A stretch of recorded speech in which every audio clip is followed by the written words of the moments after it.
živom vysielaní školskej televízie Headshot. Každá škola, aj my sme nastúpili do školy 5.9.2011. Pozrime si reportáž zo slávnostného otvorenia nového školského roka. Tak ako aj ostatné školy, aj naša škola otvorila svoje brány 5. septembra.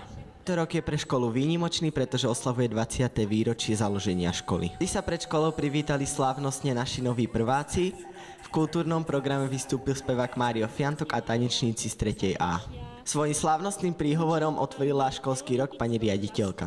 A za svojho zástupcu menovala slávnostne pána Tomáša Mikulu. Nezabudli sme ani na projekt Moderná škola výnimočný študent. Aj tento rok nás čaká veľa projektových aktivít. Ako prvou bolo zaujímavé pre študentov prvých ročníkov.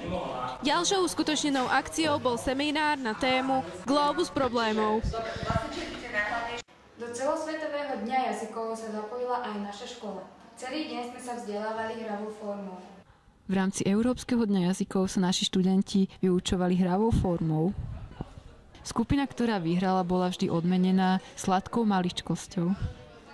Pre študentov bol tento deň veľmi zaujímavý a určite by ho privítali aj o rok.